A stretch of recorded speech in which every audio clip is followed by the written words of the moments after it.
Hi, I'm Andy Luke. I'm a writer who draws, and welcome to part 7 of AHSOKA, A Writer Watches. By episode 7, there's not much story to cover. Jedi apprentice Sabine has gone willingly to the Empire to find her chum, Ezra. It was hinted to me when I set out to watch this. It was a story of a Jedi grappling with the dark side, a Star Wars Breaking Bad, if you like. But that appears not to be the case because Sabine always was a dick. She's someone who might turn up on a Joey B. Toons video. That's the YouTube channel spotlighting the most annoying, spoiled brats on the internet. The titular character, Sabine's master, is someone who spends so long staring at paint drying that I'm surprised she's noticed Sabine has gone.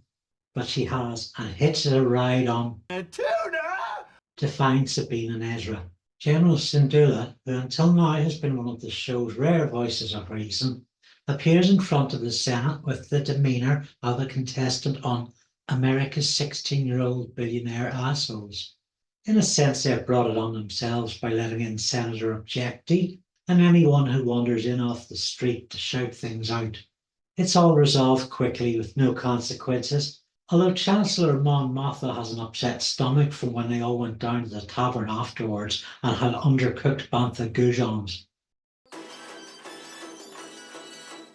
Despite a teensy-tiny cockpit, AHSOKA's ship has quite a large lounge and a spacious training room, so there's plenty of space for hologram Hayden to haunt the halls and Huang to give her a holler. AHSOKA and the Star Wheels navigate an Imperial minefield, with the Imperial giant ring donut just beyond.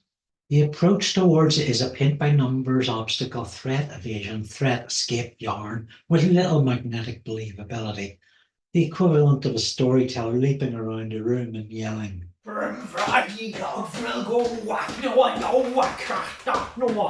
sound, horrible sound. Thrawn seems like a figure of depth. There's something oddly closed off about his eyes. Maybe the actor, Lars Mikkelsen, didn't adjust his sleep cycle for the time spent in makeup. His reporting officer also looks odd. A badly painted Warhammer Space Marine whose mouth doesn't move. This is what happens when you run a hologram-powered circus show off domestic broadband. No internet left beyond the integrity of a bitmap. She'll be unpredictable and quite dangerous. Yeah, tumbleweed run for cover. Meanwhile, Ezra has made great innovations in glamping. Get your feet off the dashboard. Do you get on like that at home, you silly little girl? Shut up. What if AHSOKA has to sit there? You think she wants your shite-encrusted bookmarks all over her nice white dress? You privileged piece of twat. Do you put your boots on the furniture in your mother's home? Ezra thinks you're a little prick. Everyone, all these turtles all looking at you like you're a little prick. So take your feet down and sit quietly or get the fuck off this bus. Oh, hey, you've got to check out the view. Great mothers, I'm in need of your assistance. We are at your service, my lord. The Nodi's been great. Took me in when I really needed help, set me up with this pod. I don't think much of the coverage. Those aerials are rubbish. AHSOKA converses with Sabine by telepathy, but the Scarlet Witch hacks a signal. Cue more space warfare. And whereas it's all great SFX, splash and dazzle, it also can be interpreted like this. Oh no, my coffee. Oh no, now it could be worse. But no, I have you my coffee. Little albino girl, I told you of the cycle of war. How like my beard it is if every part were cut. It might grow back wild, like this countryside. My duty be then to prune it. Again, sculpted into this Greek form. Looking at the fields below and these marvelous beasts we sit upon, I am gripped by a thought I cannot loose. I will depart and tame the animal and milk it. The new galaxy cries out for dairy products. If I am like Mercury, the opportunity will let me become the finest cheesemaker in 4 quadrants. That's how I assume it happened. Baylan decides to quit the mission or quit his life as a mercenary with no inciting incident. Meanwhile, Cobra predecessors, the Red Shadows, give chase. The Ewoks return fire. Yeah, get him, Donatello.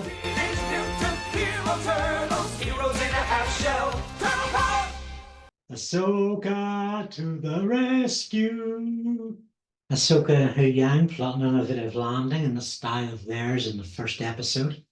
There's time for a quick stare. So it turns out Baylan hasn't quit after all. Putting the killer business in Albino's hand was all a massive misdirect. And while writing is at its core lying, there's a certain style and direction to it. It's not just a matter of saying, well, Andrew Luke's YouTube channel is the most popular on YouTube. You have to turn it up a bit so no one can spot the misdirect. There's a little sense in this scene Baylan is perhaps going to his fate Obi-Wan style. In the deadly battle, Sabine's trousers get torn and she gets a jolly good smack bottom. Oh, how do you like to slow down now, Filoni? Harry Houdini gets pushy with the Force. Lots of characters hit each other with lightsabers. Huyang shoots. AHSOKA runs. It's all a bit blasé. The stormtroopers arrive. AHSOKA arrives. We're Jedis. We can fly. Thrawn believes Lord Baylan has retired and calls off the attack. He's ready to leave the land of the turtles.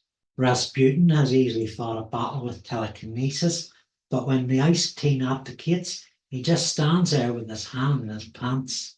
For a moment, AHSOKA seems happier to see Sabine than Ezra. The tortoises leave their shells, and we might get a little dance and... What, did someone forget to pay the... Oh, fuck. The episode Dreams and Madness lacked both those qualities. Not a single appearance by the renowned English ska and pop band from the 1970s and 80s. It is nothing to invest us in the characters, making the choreographed fight pieces as rewarding as someone on an oxygen mask pulling it off to steal a high-tar cigarette.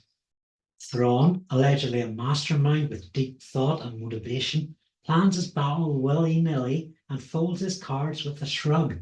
Shin has all the build of an old cardboard box, her defining character trait being she fights, and the magic contingent bring nothing to the story, having served their purpose as middlemen.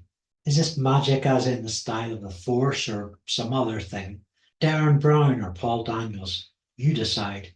Not a lot, not a lot. Iman Esfandi, who plays Ezra, does have some charm to him, but besides conveying something of his life with the Ewoks, there's little in the way of a story for him to tell. The script is credited to Dave Filoni, but I think he outsourced the job to Michael Scott on one of his off days. A penultimate episode doesn't have to end on a gripping rise in the stakes, but AHSOKA might at least try a monkey's effort at a funny fart. And not for the first time, episode 7 just ends. So I'll do the same and keep it brief. Thank you to my patrons, Andrew, Bolster and Specially Art K at farsightlabs.org.uk, to John Robbins, author of Death to Everyone and giver to my Patreon with his graphic novel Unlucky Unlikely, and to Arsalan Haider Ali, Instagram at The Lightbinder for some beautiful city shots. And consider giving to my Patreon for just £1 a month. My goal for that is to collect another $100 so that I can start charging an annual membership so people can sub for $12 a year. Wouldn't that be great? And please like, comment, and subscribe to my YouTube channel and tell people about it. Get talking. I'll see you next time for the finale, such as it is. Have fun. I'm gonna have it done.